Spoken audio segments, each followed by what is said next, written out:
Parenting is an adventure, and like any other adventure, you've got to work hard and be prepared. The quest is on. We're in search for all things parenting. We hear from the kids, from the professionals, and from you, real parents on real issues. It's all happening right here, right now, on Care. Care, the adventures of parenting. Hi, welcome to Care. Today, it is all about conscious parenting. I know I say it every week that I'm super excited by the guest, but this time I'm really super excited. She is a Trini living in Canada now. Unfortunately, maybe we could get her to come back home. I think I'm a groupie. I really am. It is like a dream come true to meet her, and even more so, a dream come true to have her on the show. We are joined today by Ria Lala. She's an EQ specialist and a conscious parenting coach. Ria, thank you for coming on my show. Thank Yay. you for having me. Pleasure All to right. be here. So let's get the ball going. Yes. What is conscious parenting? Conscious parenting is about how much awareness a parent wants to bring to every interaction that they have with their kids and to themselves on how they show up. So it's not about perfect parenting. It's about every day putting some thought into how, what's going on behind the scenes, what emotional state am I in? What is almost like you're reading the conversation that's always happening under the conversation and attuning to your kids, really feeling in to and sensing into your own intuition, and then being willing to explore that and seek out all the gems that it can provide.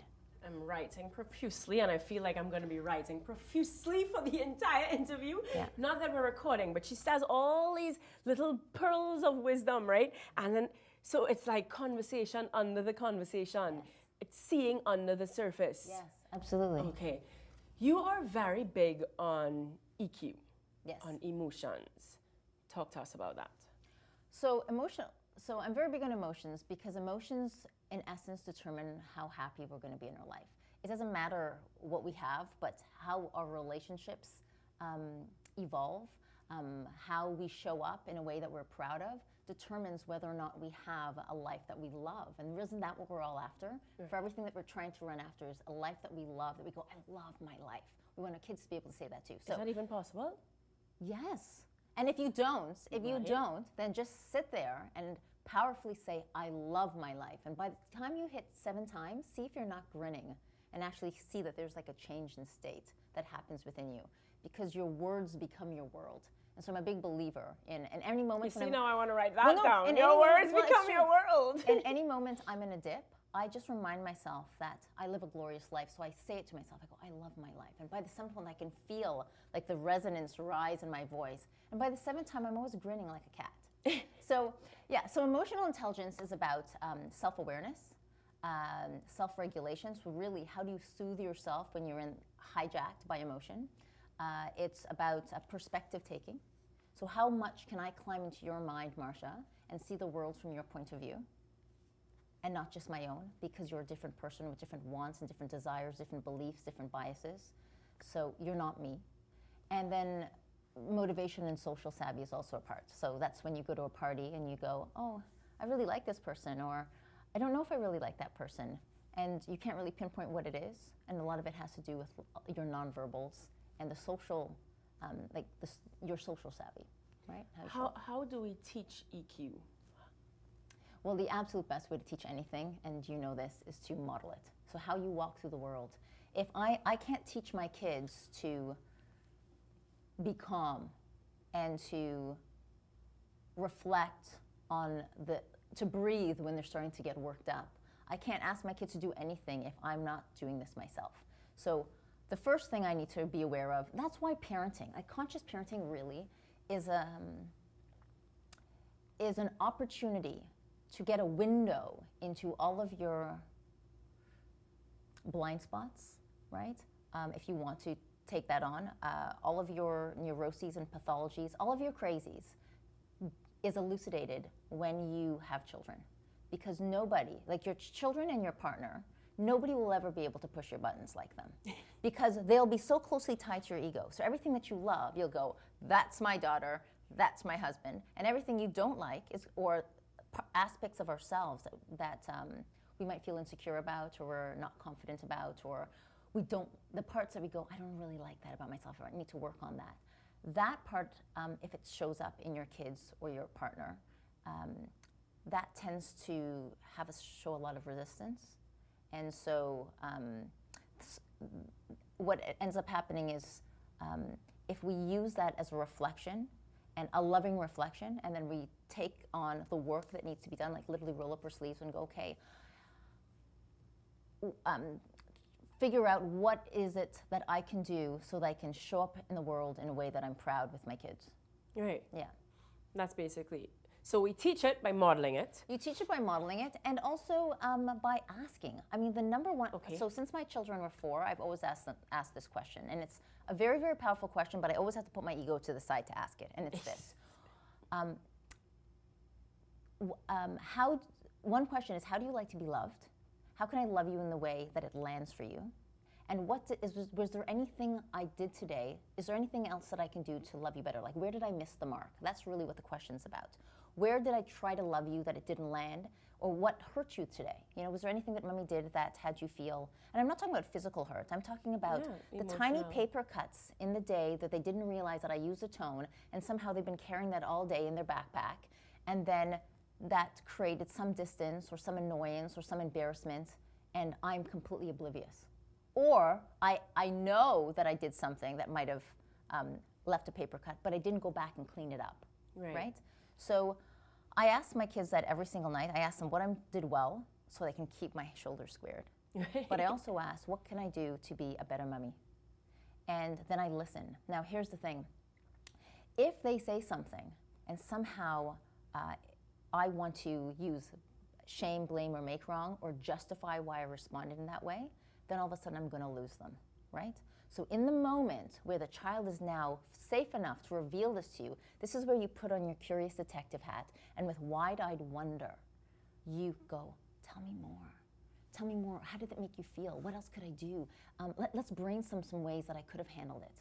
Because if I use that opportunity to try and sell them on why, they're going to feel shut down.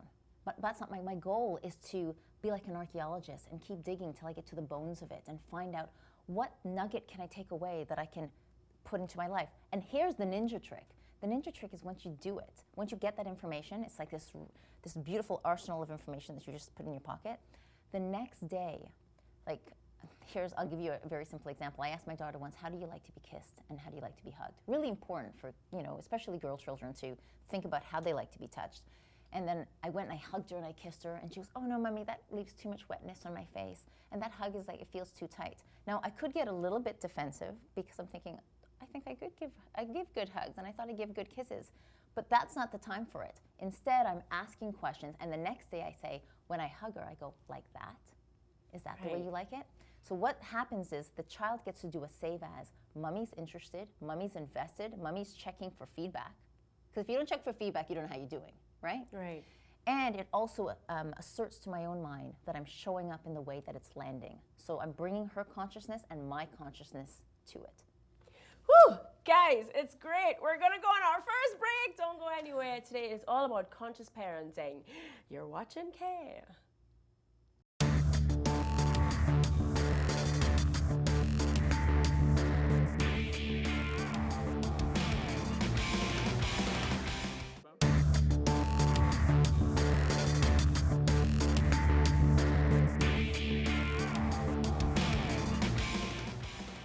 Welcome back to Care. Today we are joined by Ria Lala, who is an EQ specialist and a conscious parenting coach. She's a Trini living in Canada.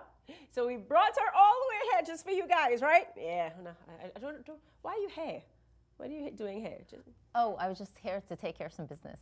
Okay, so all right, guys, not just for us, but But she made time in her busy schedule to come and give us some free tidbits. You are an EQ specialist, and before we went to break, we started to raise some EQ things, EQ awareness.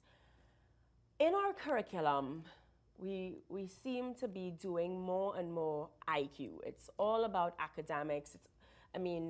We try to see how many things we could cram into the year because, of course, we have to pass SE. We have all these exams. You have to get into a good university, get a good job. That's just the way the world's going. Set you up, set you up, set you up for success. Yes. Well, I'm going to say that that thinking is really outdated, and I'm going to tell you why. Because back in the age of the knowledge worker, where everyone's trying to have their child be a doctor, a lawyer, or an accountant, right now, if I wanted to get a divorce, I could do that for $99 online. If I wanted to do my own taxes, I could pay $39.99 Canadian and do my own taxes, right? So now the world is changing. We're moving into a conceptual era, yeah? And in a conceptual era, the type of skill sets that are wanted, I mean, even when people go to the doctor, people want something completely different. They don't want a doctor that says, tell me where it hurts. They want a doctor that says, tell me about your life. We have doctors at Columbia University that are taking storytelling classes because they understand that if they can explain things in terms of a story and really connect to that, have that client connect to that narrative, the patient will be more likely to do what they need to do. So when you think about where the world is going in an automated world, the type of skill sets that are going to be needed that are going to really take people to the next level is not left brain where you can easily automate, but it's going to be a right brain approach. And right brain is all about the we. Left brain, when we focus on IQ, is linear, analytical, logical, and methodical thinking. Many of those things can be outsourced, but the thing that's way harder to outsource are things that are unite, that reading the conversation under the conversation. I always think about a really fantastic article that came out in the Washington Post. And Google, everybody knows Google, is known for hiring the best of the best in terms of tech IQ. However, they decided in the last 25 years to crunch every bit and byte of data to try and figure out who are the people that got fired, who are the people that actually rose through the ranks, who are the people that were the leaders. And what they realized is the people that were the most likable and did the best and got paid a lot of money were the people that had very, very strong EQ skills. So going into the future, it's going to be a completely different paradigm. I think that when we focus a tremendous amount of energy on IQ, we are not setting our children up for success. We think we are, and I understand where it comes from. It comes from a scarcity mindset, that if my child is not an engineer or a doctor, an accountant, then A, somehow in the eyes of the family or myself, that they've somehow failed, and the poor kids are feeling the stress and anxiety of that. And also because they feel that those professions are going to set the child up for a financial future that feels really comfortable. However, when you think about it, even if your child were to become an accountant, let's say, don't you want that they can move to the roles and the positions that they want? And that has to do with how well they can regulate their emotions. It has to do with how self-aware they are. It has to do with their likability. It has to do with how much you can read a conversation in the subtle cues that people are giving out all the time. So a lot of people, a lot of visionaries that are thinking about the future, they're saying that it's the people that are into design thinking. It is the people that are extremely creative, that can take two very separate ideas and combine them together and weave them together in very interesting ways. That's what the future is going to need. And if we, in fact, I'll just tell you this really quickly. India has just created a country that's really known for trying to pump out doctors and lawyers, and their kid has to be an engineer. Has just, the Minister of Education is revamping the curriculum and has just asked everyone to put in proposals on how we can get more in emotional intelligence and creative intelligence, because they know that in the next 10 years, they will not be able to compete globally for the countries or the people that have been already starting to fostering these type of skill sets. So I would say to parents, while it's going to feel very unsettling to you, focus on creative intelligence and focus on emotional intelligence. And two things is going to happen. One, you're going to be setting up your child for the future. And two, you're much more apt to have your child create a life that they love. And if they're creating a life that they love and using their own superpowers and their own talents, then you can sit back and go, you know what? For the short time that we're on this earth in this form, that my child has a life that they go, I love my life. And isn't that what parents really want? Yes, well, at least that's what I want. Guys, we are about to go to finance and the family. It's, I guess, no matter how happy we are, and I know money does not make us happy, but it could be a little bit stressful when there is just none of it. Sure. So we do have a segment called Finance and the Family where we help parents just, work the paycheck, yes, and get it to last a little bit longer than sure, the month versus ending way before the month. Yeah. Don't go anywhere. Finance and the Family is up next.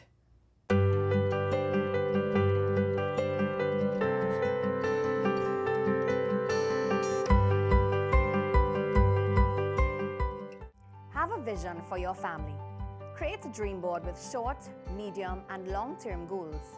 Start by determining what is important to you and your family. You can do this by asking the following questions. Do you believe in travel? Is exploring important to you? What kind of house do you want? Will you buy land and build? Is home ownership even important to you? How often will you change your car? How much money do you need for the university fund? What kind of savings plan do you need to achieve these goals? Successful families take time to create very detailed dreams and plans for achieving them. This can be a fun exercise for everyone and gives the entire family something to work towards.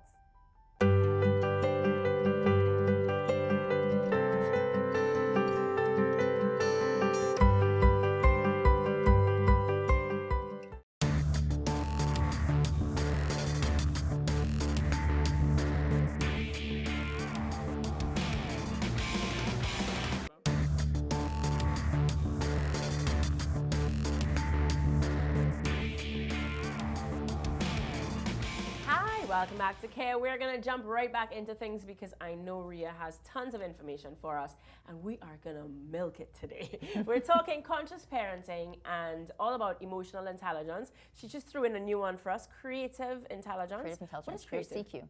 Okay. What is creative intelligence? Creative intelligence is your ability, I think, to think outside of the box and how and the way one really great exercise you can do is move past the first, when you're brainstorming, move past the first wave, the second wave, the third wave. You know, sometimes when ideas come to you, they come and you have a bunch of ideas. But then sit with it and wait till the second, and by the third, you really start getting to the things that are outside of the box. And then you can start bringing divergent thinking in. So for example, a really fun thing that parents can do with kids is they just find random things. Like you ask the kids, how many uses can you find for this cup? And, you know, obviously one is to drink water. But by the time you get to the third wave of ideas, you start to get this really the magnificence in your children's mind. And that's a really great fun exercise to do with parents as well. Or take two objects, take a pencil and, I don't know, a paper cup and go, what do you have? Yeah, how are they the same and how are they different? And then when the child has to like push their brains to the far reaches to try and think of interesting ways and combinations, metaphors are another really fun way to build your creative intelligence in a practical way. But it helps you see things in a very unique way, much less linear and methodical, and much more expansive and flowing instead of flow, right? Okay. So those are some ideas on what parents can do to build it. So I'm going to go back to, because I mentioned SCA before, and I'm going to go back to it because, of course, again, we're all in lessons. Yes. And we're all doing math facts. So, you know, and we're doing our times tables. Now you're asking me to put a cup there and say how many uses can I get out of my cup. Yes. And that's definitely not going to come on SCA. Right. So how are we managing as a parent? You know, how are we going to... I know SCA is not something... We all want SCA gone, right? Yes. But the truth is we still need to exist in the meantime. How can we exist in the meantime? So I think the first thing a parent can do is to sit down and reflect, like just get a pen and paper and reflect, what is it that they actually want for their child? If they could create a dream list of what they would want their child to be armed with, and just try and imagine what the life would be like. The reason why I say start there is because then the parent will start to reflect on whether or not everything they're doing is actually leading towards that, right? So also they can start to explore, what are my fears if my child doesn't do well in SEA? What are my fears leading up to SEA? Is it how much of my ego plays a role to my friends about what school your child passes for, or if they came out with a good mark, or if their child is going to be able to, you know, get into the programs that they want to get into? Because the first thing is if a parent can recognize that they're emotionally dysregulated, they're not calm about that, then that will energetically jump onto your child, because emotions are contagious. And why would I ever want to create more baggage for my child? So what I want is, since we can't get rid of SEA, if we accept it, but there's a conversation that we can have so that child feels safe and comforted knowing no matter how this goes down, I want you to know that we're going to get through it, and this whatever mark you get is not going to be the foreteller, the magic crystal ball of how your life turns out. So I want you to know that we have to do this because it's like a check mark in the box. We can't really get through without writing SEA. But I also want to know, and this is where the parent stands in their power, that they visualize only one outcome for their child. Because if you have scarcity, then you have a clenched, contracted experience that the child has around you and you have for your child. But you have to now be audacious enough and bold enough to go, there's only one way. My child's going to live a life that they love, and they're going to make it, and they're going to find their way. And how can the child live into that if you don't hold that belief that you're holding this clenched, if they don't pass, they're not going to do well, and then they're not going to get the job that they want, and they're trying to extract an entire lifetime from one moment in time, and the child is feeling the pressure, the disconnection, the stress, the anxiety, kids are cutting themselves. For what purpose? For what purpose life? That they to amass all of the marks and everything and not feel. And you know how many people I've even bumped into that are doing, they're studying medicine, and I'm not saying anything bad about medicine or whatever they might be studying, but when you ask them, what would you do if you could do anything? Yeah. Most of them aren't saying medicine. They're losing their mind as they do it. Do we need doctors? Of course. Are we glad that somebody is actually out there studying? But no one's thought to ask the child. No one's actually believed that the child knows themselves enough and is autonomous enough to have a sense of, what do I love? What makes me come alive? Now, I get that a lot of people listening today, this will scare the bejesus out of them. It's going to scare them because they're thinking, this is not how my parents were. And I know that I need to have the check mark in the box that mommy and daddy did this for you. We got everything you needed so that you did well in school. But for what purpose if they're not living a life that is utilizing their actual talents? So that I would say that the parent needs to just reflect on themselves and see what they're bringing to the equation. Yeah. Woo! Guys, we have to reflect. We have to go home. We have to reflect. We have to reflect on ourselves. What are we bringing to the equation? And we need to know what is the outcome that we want. And are the decisions that we're making getting us to that outcome? Did I get it correct? Absolutely. Awesome. We're going to go to Care Tech Tip now. We help parents use technology in a more responsible way. And of course, technology is everywhere. We can't get rid of it. So hopefully we can learn how to use it, how to incorporate it, Yes. and in a responsible manner. Don't go anywhere. Care Tech Tip is next.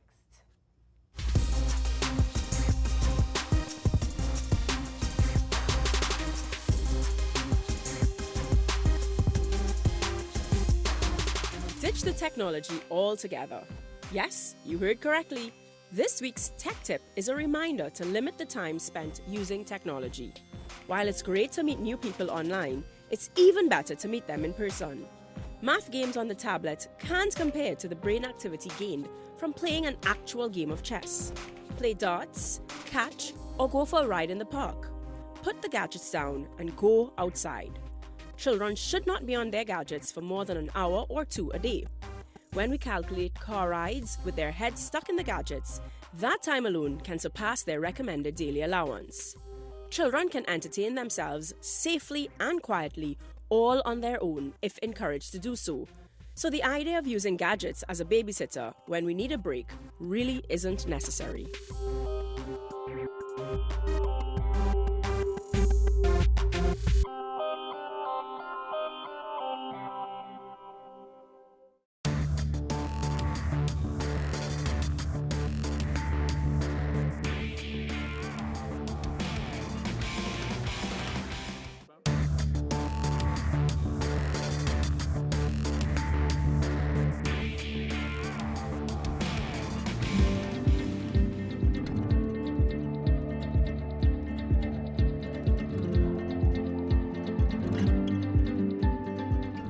A lot of people don't understand the term date rape. And date rape is not just a matter of going on a date with a stranger and the person forcing you to have sex. Date rape goes a little deeper than that because sometimes it can happen with someone you are well affiliated with, someone that you trust, someone that you're even already sexually active with. And because I didn't understand what date rape was, I didn't consider what took place with me about some years ago. I didn't consider that to be date rape. And what took place was I was with a guy and we were out. Back then, I would drink and consume a lot of alcohol, you know, and those were one of the nights when I overdid it. And I went to the bathroom stall in the establishment where we were to actually puke. And the guy I was with, as I said, we were already sexually active. To me, everything the guy wanted, he was getting. Went to the washroom to puke. And he followed me into the washroom. And he came into the stall. And he's rubbing my back. And in my mind, you're foolish back then. Oh, he's like seeing about me. How sweet is that?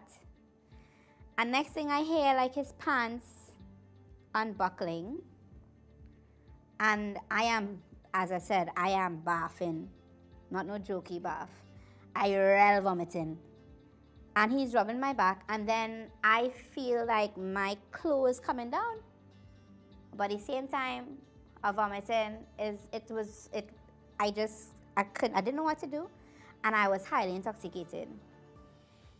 And then, not only, he didn't have the normal vaginal sex. He had anal sex with me. And it was painful. As I said, I was vomiting at the time. I couldn't even hold myself up. And when he was done, he left the stall. And based on my countenance at the time, I did not know what took place. I was so out of it. I was living on my own then, so I went back to my place, and he was there, and he spent the night. And I went to sleep, because as I said, I was well out of it.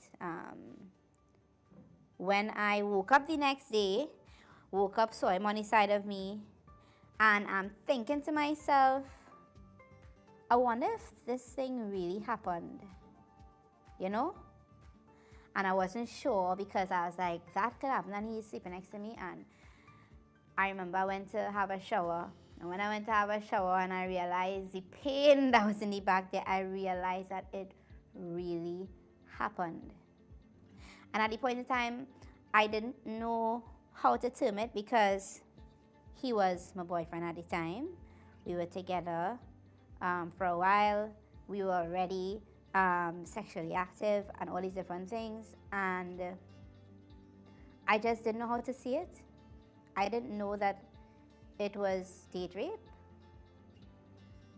I actually felt that I should have given. I actually felt like that it was his and he wanted it at the time, and I need to get over it.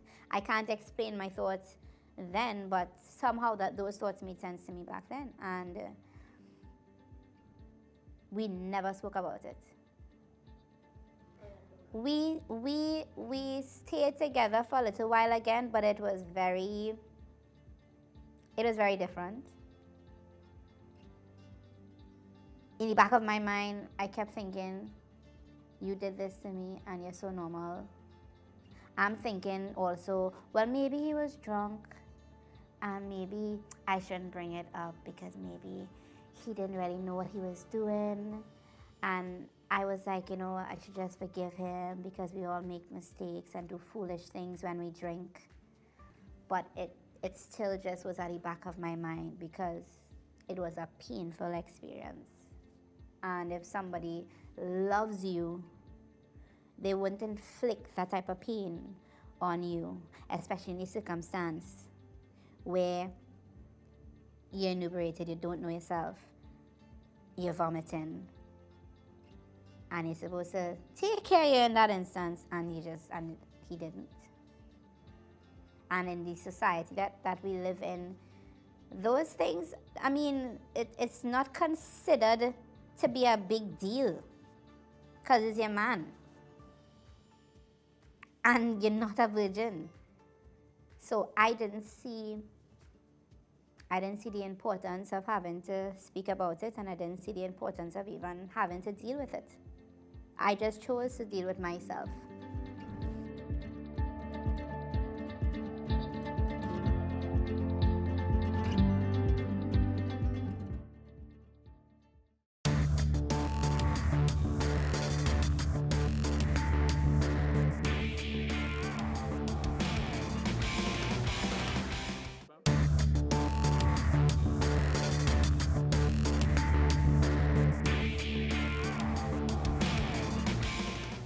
Welcome back to Kate. Today it is all about conscious parenting, emotional intelligence, creative intelligence. I know you said something else in the last segment, another kind of intelligence. I have no idea. There are tons of intelligence. Well, there's body intelligence. There's so many of them. There are so many, but all of them seem to be more important than IQ. I think so. So, well, and it seems that this, as you say, the world is going that way. Yeah. I wrote something way back when, you know, a lot of people say, you know, well, I got licks and I turned out fine, or, you know, like my parents shouted, I turned out fine. We did SCA, we turned out fine. So we list a lot of the ills and then we go, but I turned out fine.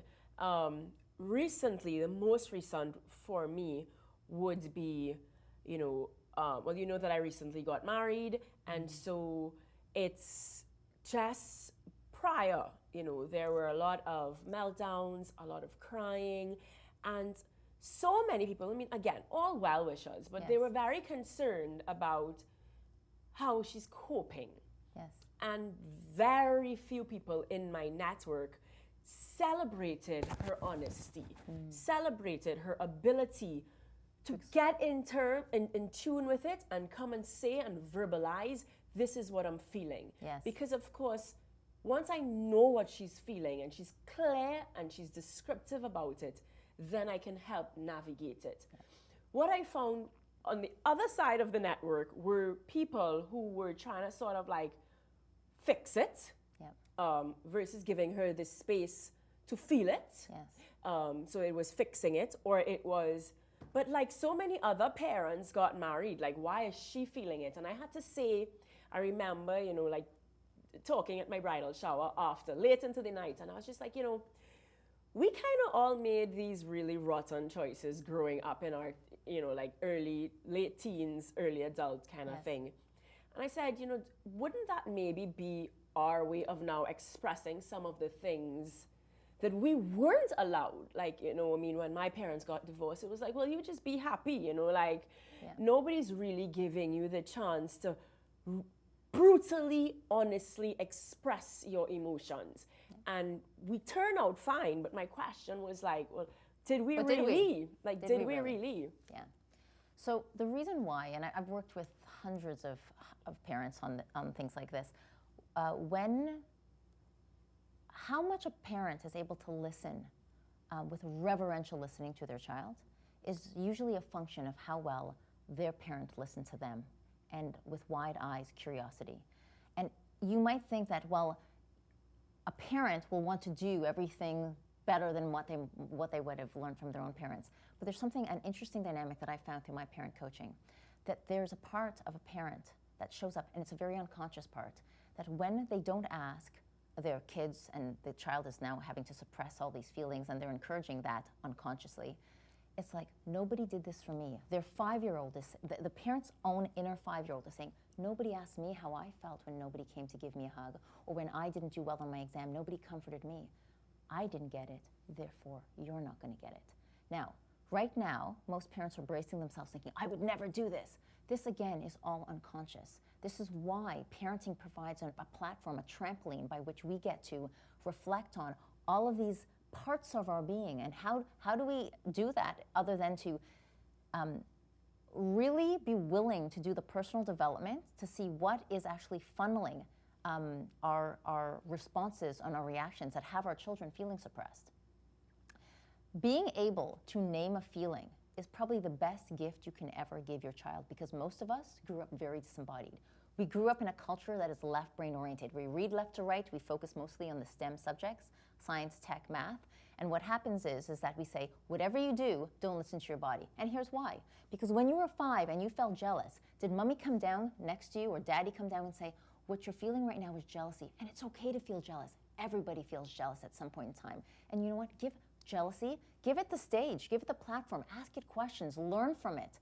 You know, explore it. If you did that, then share a story where mom or dad felt jealous. Then the child would feel that jealous. Instead, what we do is we go, don't feel jealous. Your party's going to come. Don't feel. Yeah. Don't feel sad. Tap, tap, tap. Why not? My rage, my anger, my insecurities, my loneliness, my fears have more intelligence. I would never even want to rob my kids of that, because it has more intelligence, it has to offer me for my own personal development than being happy, joy, joy all the time. So one of the best things we can do is, first of all, be aware of how we feel about our feelings. And how do you know how we feel? Well, first of all, we have to stop swiping right all day long. We have to be in our body, because a feeling is psychosomatic. It occurs in the body and the mind. So for example, if you're angry, Marcia, I could check by your physiology. I can't crack open your head and say, aha, look, in that quadrant is anger. But I could see that your cortisol levels are up, your blood pressure, your heart rate is up, the blood has actually flown, is gone to your feet and your hands. You can see all these things if you have the right medical tools to be able to gauge you have the physiology of anger. But yet when we're feeling angry, what we do, or sad or lonely, we give a left brain response saying, well, you'll get another job, or you'll figure it out, or it's going to be okay, or don't worry about it. In an attempt, because most people feel very uncomfortable with authentic, raw feeling. Nobody did it for them, and they also don't know how to deal with it. It's overwhelming for their nervous system. So they go, okay, let's just try and sweep this under the rug. But when we do that with children, what children end up feeling is, my feelings don't matter. And here's what happens. They start to disassociate from their feelings. Then you have a child that grows up feeling very fragmented, and then we wonder why we have the world that we have today. Because instead of actually being and staying with the feeling to completion, and here's a challenge for everyone that's listening. The next time you feel really angry, instead of running or lonely or jealous or whatever emotion hits you, instead of even judging it, welcome it and stay with the feeling to completion and see what epiphany or jewel comes at the end of it. And then you'll start getting into your unconscious mind, and that is where the magic happens. I've got to go on a break. When you come back, maybe you're going to tell me how we stay with this feeling. Oh my goodness, the last segment is already here. Guys, don't go anywhere. It's Kay.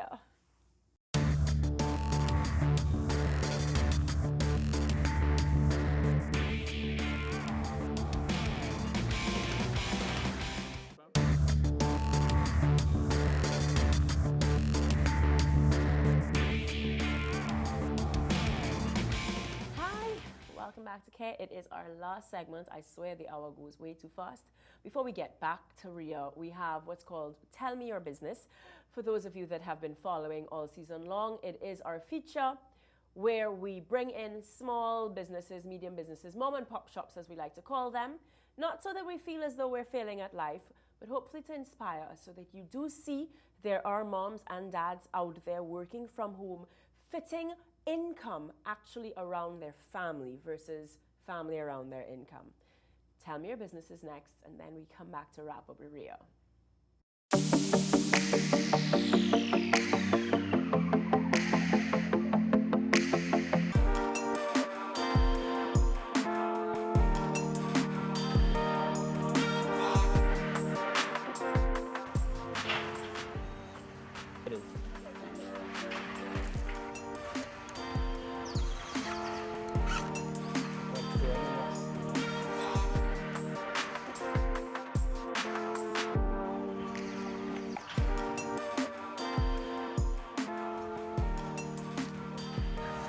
Sure.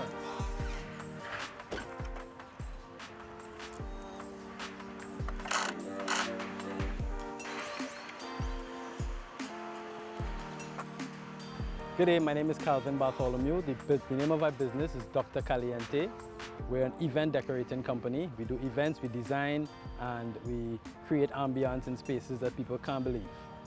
I got into this about 20 years ago. It was actually by accident. A friend of mine and I started a business called Bus Pepper Productions. doing the same event decor. He subsequently went away to study, never came back, and I just took the ball and ran with it. Basically, I've been doing it a while. Everybody calls me doctor because I'm the doctor of decor. My job goes well with family life because we are able to spend more time with family because of the fact that we have unstable hours. A lot of times when people are asleep, I'm out at work, and when I'm home, my kids are up, we're awake, and we can do lots of things together. Some of the challenges include, because the business is seasonal, at carnival time, Christmas into carnival is when it gets really hectic. So you find that finding time to spend time with the family is a bit tough at that time because it's from one event to the other. Sometimes we don't sleep for 2 days, having to prepare, go to the venue, set up, break down, and prepare to go to the next venue. So that could be a little challenging with respect to the family and of course on the body as well, because after you didn't sleep for 2 days, you're very, very tired. But it goes hand in hand because on the down season, that's when you get time to spend more time with the family. For the up-and-coming young man, young woman who intends to go into business on their own, be prepared to work very hard. Hard work is, as my grandmother said, hard work never kill nobody. So be prepared to work very hard, be prepared to put in the hours, be prepared to be scrunting for at least 5 years before you start to see any kind of returns, because you need to spend to make, you need to invest, you need to have assets, you need to have things ready for when you need to step out. So what I would say is put your shoulder to the wheel. Don't think about giving up anytime soon because the benefits will pay off in the long run. In order to find out what you should get into, it's something that you feel. You feel it here. You feel a certain amount of passion, you feel a certain amount of drive, a certain amount of want to do it. You want to get up in the morning at 4 a.m. and go to a venue. It might be cooking, it might be baking, it might be selling hot dogs on the street, it might be selling doubles. Whatever it is, it's something that you feel here. If it is that you start doing it and you don't feel it here, maybe that's not the one for you and you should take the next best opportunity. And if an opportunity presents itself, grab it, because you never know. Without trying it, you never know if that's going to be the one that's going to propel you to where you need to be. When I started this journey started because my grandmother, who said hard work never kill nobody, used to lend me her sewing machine to sew neckties. When she leaving the house, sewing machine had to put away, so I started sewing ties by hand. I did that for 2 years, started to sell ties to the guys in church. They started to buy it, I found it was good, and then I started to go office to office on foot, selling neckties. Did that for about 1.5 years, decided to open a factory. I had a factory for 2 years. In that factory, I had women older than me sewing neckties. I had 5 employees at the time, and I had a business partner. We did that for 2 years, 2.5 years. I subsequently left that and decided I want to go off on my own, where I met Marlon, started the Bus Pepper, and it felt good. This design and decor thing felt good. I got a little inspiration. I worked at Peter Minshall's mass camp for a little while. I became a supervisor there, so I had to teach younger ones how to make mass out of Minshall's mind. And doing that over the years inspired me to reach to this point. I've been doing it a long time. It's been 20 years almost, and it has been a journey. The challenges are, a lot of times clients don't pay, so you have no money to pay your employees. You have no money to pay your own bills because a client just decided they didn't like what you produced, or they don't want to pay, they didn't pay a deposit. All that happens. But if you have the drive and you stick to it, you will get to the point where you need to be. It's not difficult if you have the mindset and the passion from here, like I said. Once you believe in what you're doing, even as a young black Rasta boy, you could get there. Trust me, I've done it. I've started over several times. 5 years ago, my house burned down flat, all my material, all my machinery, everything, and I started back from scratch. Here I am 5 years later with the same machinery I bought over, fabric, moved to a different spot, paying a rent now, trying to pay a mortgage.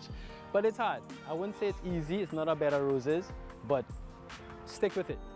Find your passion, put your shoulder to the wheel, work long hours, don't eat till in the afternoon, whole day you ain't eat, but it'll pay off for itself in the long run.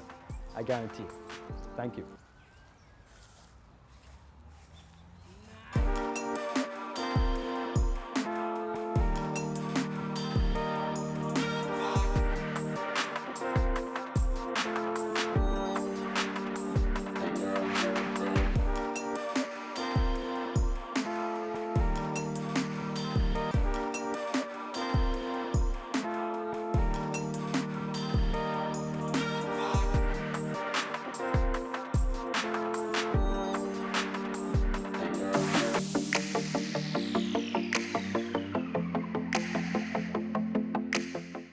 Ria, I don't want to leave you, but I have to.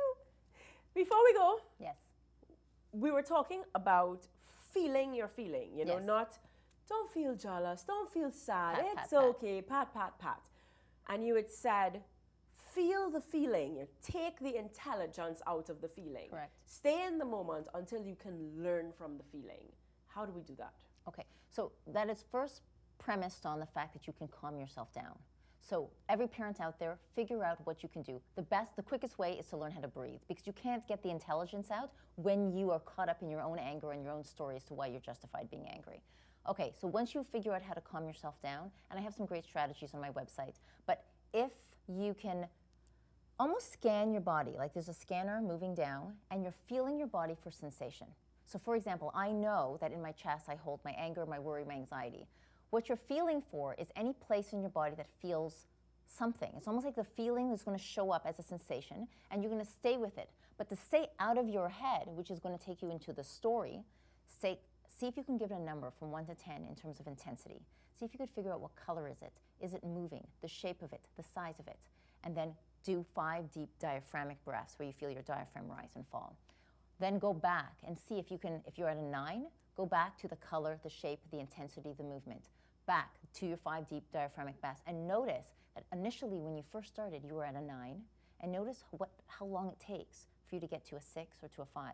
What I've noticed is that if you know how to, if you stay with the granularity, almost as if you were describing it to a friend, well, it's the size of a pear, and it looks red. It's not fire engine red, it's more like blood red, and it's got really sharp shards of glass, and the ends are purple, that level, then that is how, I know it's going to sound really weird and bizarre. Well, I know But you it's- only have like a minute left, but guys, but that's the way.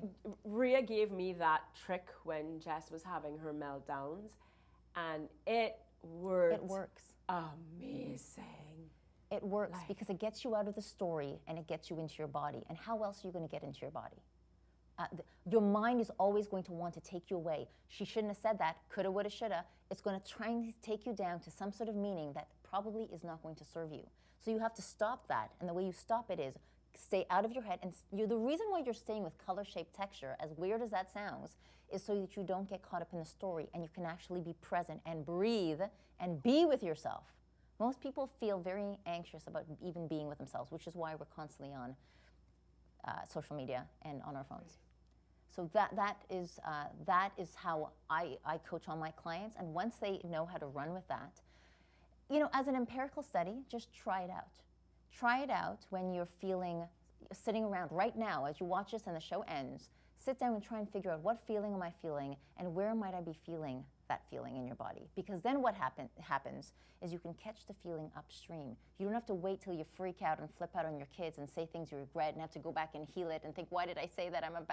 None of that has to happen. You can catch it when it was building since morning because of maybe something that has nothing to do with the kids, but all these little insy-binsy things built up, and then all of a sudden you freaked out and show up in a way that you're not proud of. That is probably, if we learn how to get into our bodies, instead of just staying in the story and stop thinking that up here has all the answers. It's great if you're trying to do a quadratic equation, but it's no good if you want to show up in a way that is magnificent in your relationship and build more connection. For that, you have to go inside your soma. Whew. Guys, we've come to the end. Ria, how can they get in contact with you? How can they get more information? Well, for anybody who wants to get a free video series or access to my podcast and articles that I'm writing all the time, they just have to go to my website, www.buildgreatminds.com, and I've got lots of free stuff there for everybody. Buildgreatminds.com. That's right. It's been lovely. Thank you very much for taking the time out to come and impart some amazing knowledge. It's been my pleasure. I Thanks for hope you having guys me. become groupies. Oh, I have to have a note. I have a note. Jessie Lee, these are Jessie Lee's earrings. Beautiful. I cannot go without saying thank you, Jessie Lee. They're gorgeous. Jessie does jewelry, that she's Yes. a little business person. These are her earrings. So thank you, Jessie Lee, for my earrings. Summer camp is coming up. August vacation. Just Be Active Academy. So make sure and check out and register very early because there are limited spaces. We're open all summer long. So, Just Be Active Academy. And thank you, Jessie Lee, for my lovely earrings. Guys, thank you for joining us. I always say it's really a pleasure to have you guys take your Sunday evenings out. It's hope that, we can bring Trinidad and Tobago back to the paradise that it once was. Absolutely. One family at a time. See you next week. Bye.